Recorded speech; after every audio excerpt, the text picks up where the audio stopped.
Salam and welcome. Thank you for joining me in episode number 990 of the Afrikaans reading of the Holy Quran, the Heilige Quran. As I mentioned, this particular copy I've obtained it from Muhammad's Hardware for free distribution. Right, so the Heilige Quran by Imam M.A. Baker. May Allah subhanahu wa ta'ala reward him abundantly. Ameen. Please obtain your free copy of the Quran today. Please do not delay. Quran and other publications also available in different languages. Please contact the IDM 03130468883, IPCI 3060026 or 27, MJC 02168446606, Muhammad's Hardware at 3746102. And this copy I got it from my friend Jones Yunus Musa Dada from Musa's Insurance Brokers. A'udhu billahi minash shaitanir rajeem. Bismillahir rahmanir rahim. In the name of Allah, most gracious, most merciful, and the naam van Allah, die barmhartige, die genadige. Episode number 990, hoofstuk 4, die vroue, Surah 4 An-Nisa. Afdeling 12 van hoofstuk 4. Hoe om teenoor die huichelaars op te tree. Waarom is julle in twee kampe verdeel oor die huichelaars? Allah het hulle tot die ongeloof laat terugkeer, omdat hulle dit verdien het.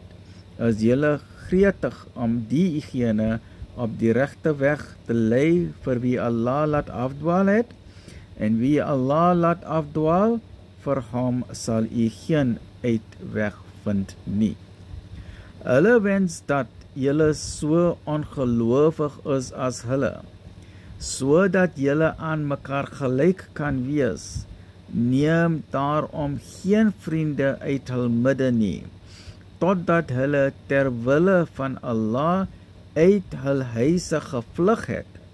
As hulle weer in vyandskap verval, gryp hulle dan en maak hulle dood, waar julle hulle ook mag vind, en neem geen vriend of hulper uit hulle midde nie, behalwe as hulle aan 'n volk behoort met wie julle 'n voorbond gesluit het, of hulle wat na julle kom terwyl hulle harte daarteen in verzet is, om julle of hul eie volke te beveg.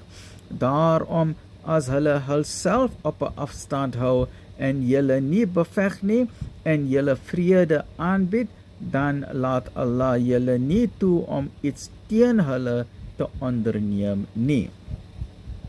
Julle sal ander vind wat by julle sowel as hul eie volk veilig wil wees. Telkens wanneer hulle tot vyandigheid opgeroep word, volg hulle blindelings. As hulle hul dan nie op 'n afstand hou nie, en julle ook nie vrede aanbied of hulle hande terughou nie, gryp hulle dan en bring hulle om, waar julle hulle ook mag vind. Teenoor hulle het ons julle 'n duidelike opdrag gegee. That's episode number 91. Join me in episode number 91. Chapter 4 of the Holy Quran. Ameen ya Rabbal Alameen. Alhamdulillah Rabbil Alameen.